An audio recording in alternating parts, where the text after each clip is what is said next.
advice, what do I need to know before I can go do that?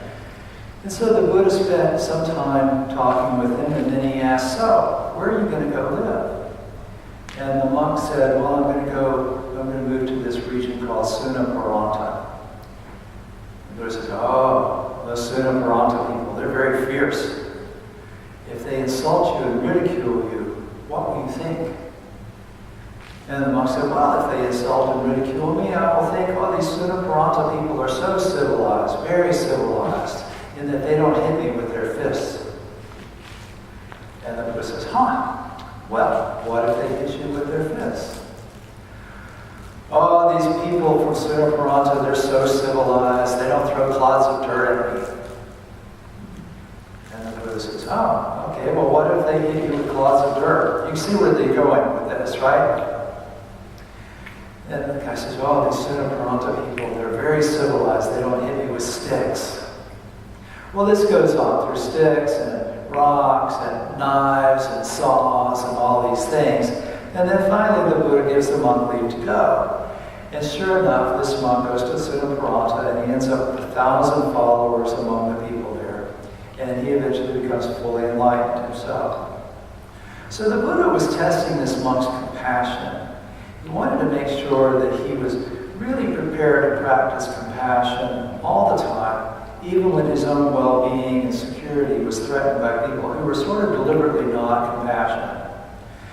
And when you start studying Buddhism, you run across this term compassion a lot. And you even see things like the Dalai Lama says, my religion is compassion. And it comes up in some secular formats too these days a lot. And so I thought today we could spend a little time considering this because it's really not as easy maybe as it seems on the surface. And when you start exploring it, you can encounter some resistance in yourself and some resistance with others and so on. So I thought, well, maybe we can clear up some things and talk about what it is and why it's so important, how you go about getting it, and what you do with it once you have it. So when you start actually looking at the core teachings of the Buddha, you find that he didn't make a lot of direct mentions of it in these kind of basic teachings. It's not one of the factors of the Eightfold Path. Compassion is not one of the 7 factors of enlightenment. It's not one of the 10 perfections, and so on. But you could say that compassion touches all of these things on some level. And the principle and practice of compassion is really the guiding principle in Buddhist ethics. And compassion is one of the 3 virtues that the Buddha is said to have been characterized by.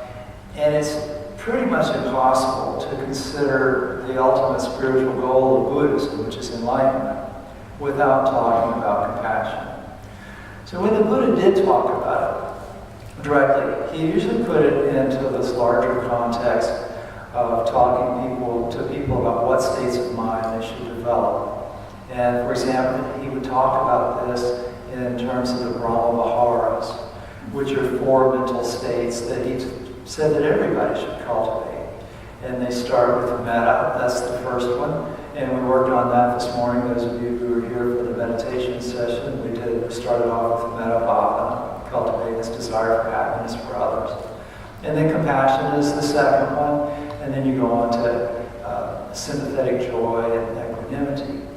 And so you could say that compassion is what happens when a mind set on metta, on goodwill, on loving kindness, encounters suffering. So metta is the state of wanting others to be happy. When you encounter suffering, compassion arises. But it's not just a state of mind.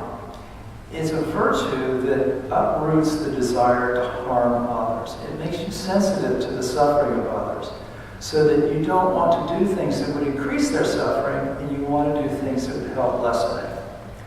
There's a big difference between compassion and pity. With pity, you set yourself above someone, as if you're somehow better than they are, more fortunate than they are. But with compassion, you're aware of your own pain, your own stress, and you recognize that when you see it in others.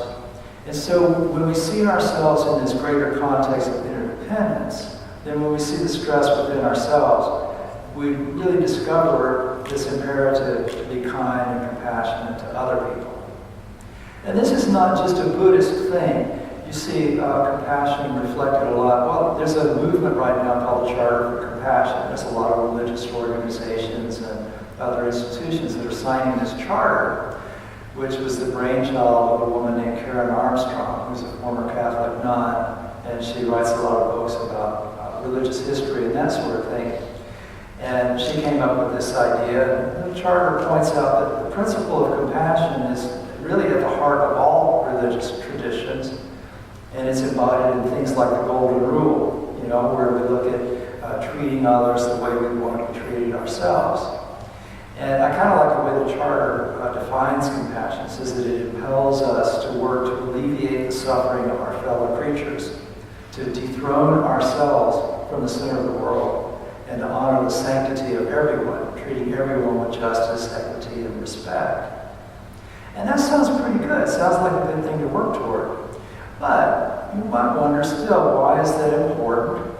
And we need to have compassion for everyone, even people that we find do bad things, maybe even evil things, and behave with injustice toward others. So a lot of you know that I lead a group of Buddhist inmates at Tomoka Correctional Institution. And we've got about 30 guys. And I go there every Tuesday, and we meditate and we talk about the Dharma. And there's one of these inmates, and I'm going to call him Franklin. It's not his real name, but kind of disguising him that way. And Franklin is about 10 years into a 30-year sentence for drug dealing and armed robbery. And Franklin is kind of a difficult guy. He's a relative newcomer to the group. He transferred into the prison from somewhere else, a different institution. And he had already been reading about Buddhism and stuff.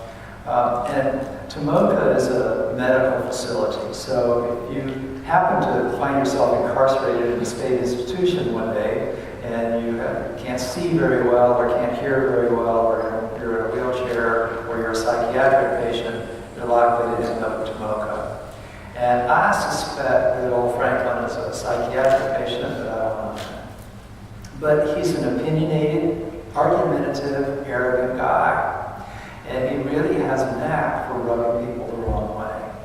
And so one day, as our meeting was coming to an end, another inmate came up to me and kind of took me aside and he says, I know I'm supposed to be developing compassion, but do I really have to be compassionate for that guy?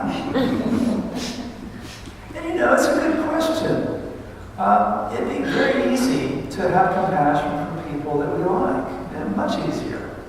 Then we could have compassion for the victims of crime. We wouldn't have to have compassion for criminals, and we could have compassion for the kids who get bullied, but we wouldn't have to have compassion for the bullies and things like that. And what would be wrong with that, right? So I looked at the inmate who was asking the question, and he was angry, and he had good reasons to be angry. It was justified.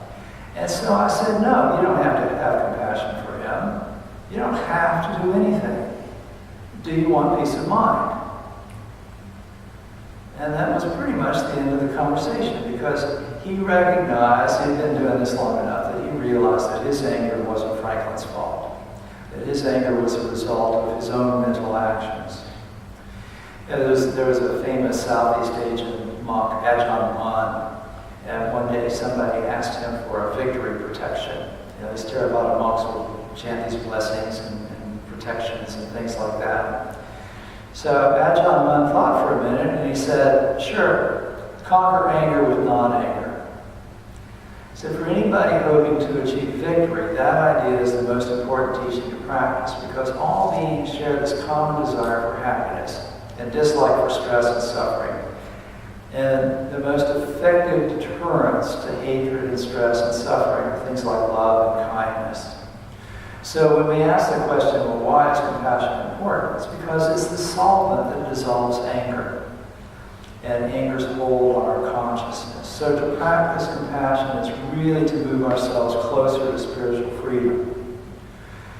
Unfortunately, to conquer anger with with non-anger is not as easy as just not getting mad. It requires understanding and practice.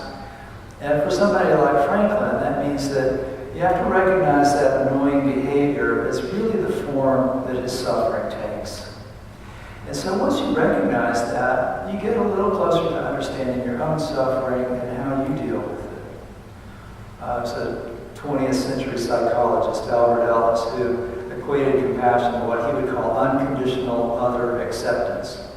And he pointed out that if we can accept ourselves unconditionally, that despite our imperfections, we can accept ourselves. And that that's important to our psychological well-being. And so we learn to rate our actions as undesirable or unskillful, to use a Buddhist term, and then try to improve it. But you can do that without rating yourself as bad. And in the same way, you can recognize someone else's behavior might be unskillful, might be harmful, but still accept that person unconditionally. So you condemn the sin, but not the sinner, would be one way of looking at that. So there's no true compassion without also engaging equanimity and acceptance. Because you can't practice compassion if you want one person to be free from suffering and you want somebody else to suffer. It just doesn't work that way. Unfortunately, you can't just decide one day, well, now I'm going to be compassionate. You have to develop this through practice. And there's some meditation techniques like the one that we did this morning that can help you with that. But it's also important to remember, again, that compassion is not just a state of mind. It's a way of living. The Buddha didn't start off teaching people how to meditate on compassion. He started off teaching people how to do compassionate action through a combination of generosity and restraint. So the first thing you can do if you want to cultivate compassion is to be generous toward people that you can help. It doesn't necessarily mean writing checks to charities or Buddhist temples, although it's great if you can do that. But you can be generous with your time, you can be generous with your attention, you can be generous with your acceptance.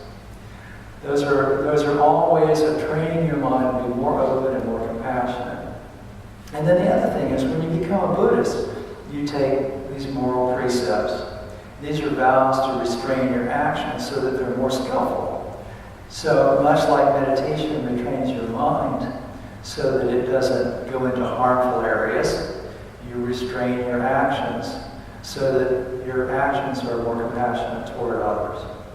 So when you think, well, how can I have compassion for a difficult person in my life, a rough character like Franklin?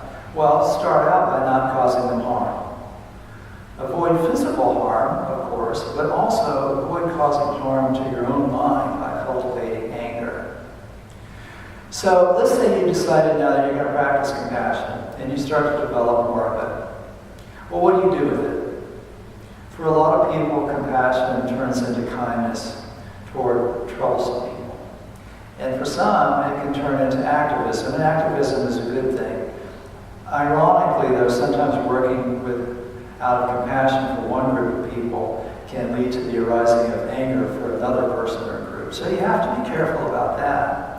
I was talking about this once at a meeting in a Unitarian church, and afterward someone came up and said, "Do you really think it's a good idea to have compassion for everybody?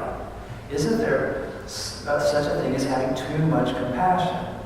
And this person had a cause that was sort of a favorite cause, and they were angry over some injustice and stuff. And they seemed to worry that if they were compassionate for the people who were doing the injustices, that maybe they would continue to do the injustice. And they said, maybe it'd be better to have compassion for the people who need help and let the other one suffer a little bit.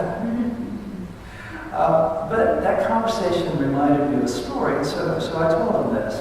You may know that the Buddha's first sermon after he was enlightened, he went to a deer park outside of Varanasi and gave his first talk to these 5 ascetics that had been accompanying him. And the story behind the deer park is kind of an interesting one. It was established by a king, and the king really loved venison. He liked venison so much he wanted it every day. And so his servants got tired of having to go out and hunt deer all the time. And so they hit on this idea of building an enclosure. And they would drive all the deer into the enclosure, which would make them easier to catch. And so whenever the king got hungry, well, they would go and just chase down one deer and kill it, and it would be a lot easier to do. So this worked pretty well for the cooks. Didn't work out so well for the deer. And there were two main herds of deer in that area. And so there's a big crowd in this enclosure. And so whenever the cooks would come in to catch a deer, the deer would run all over the place trying to get away. A bunch of deer would get injured in the process. And so these herds, each herd was led by a stag, who was a very majestic animal, very noble animals. And in fact, they were so amazing deer that the king himself had seen them and remarked on how beautiful they were, and had told people, don't ever kill them. They have my pardon. They're free from this. Well, these two leaders of these two herds got together and said, this is bad, that everybody's running over each other, getting hurt every day. So why don't we just kind of get together and we'll take turns randomly selecting one of our herd to go and just stand calmly by the stake and wait for the cook to come up and butcher them. And one deer is going to die anyway, so at least everybody else won't get hurt in the process.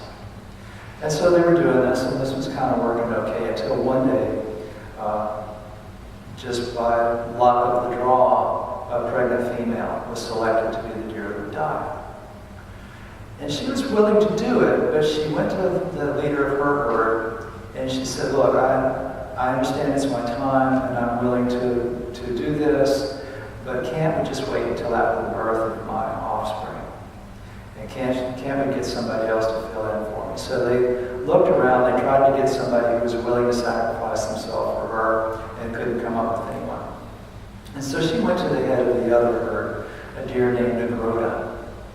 And so she told Negroda her plight. Negroda was so moved that he said, you know what, I'll do it for you. And so that day the cook came to butcher the deer, and there was Negroda, this majestic deer who had the king's pardon, standing, waiting calmly by the stake to die. Well, the king's man, he couldn't kill this deer. The king had forbidden him to it, so he went to see the king to see what to do. The king was really surprised by this, so he came down to see for himself. And sure enough, here was Negroda standing there waiting to die. And the king was so moved by that act of compassion that he decided that not only would Negroda not die, but that he wasn't going to eat venison anymore. And he freed all of the deer and made his land into a deer preserve. So notice, there's no martyrdom involved there. Negroda didn't do what he did because he thought he was going to go to heaven. He wasn't acting out of anger. He didn't really even think that his actions were in the king's feasting on venison all the time. He simply did what he felt was right out of compassion. And that selfless act earned freedom for all the deer. So our real life stories are probably not going to usually have this kind of happy fairy tale ending. But your compassion's probably not going to call on you to sacrifice your life either.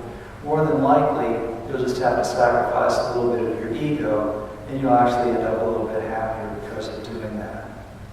So the more we encourage the practice of compassion, the more our world benefits from it. And compassion can break down the boundaries between people, and it can break down political and ideological boundaries. So, when he gave that victory protection, Ajahn Mun was pointing out that anger can destroy a society, but as long as we living beings have love and kindness in our hearts for one another, there's a chance that our desire for happiness will be fulfilled. But without that, we can have all the material comfort in the world, but our lives will always be devoid of genuine peace and happiness. So I'm going to conclude with another quote from Shantideva. And this is from the Way of the Bodhisattva. I may protest, my enemies conspired to harm me, and therefore should receive no honors. But had they worked to help me like a doctor, how could I have brought forth patience? Thus the state of Buddhahood depends equally on Buddhas and not so radiant beings. What kind of practice then would honor only Buddhas and not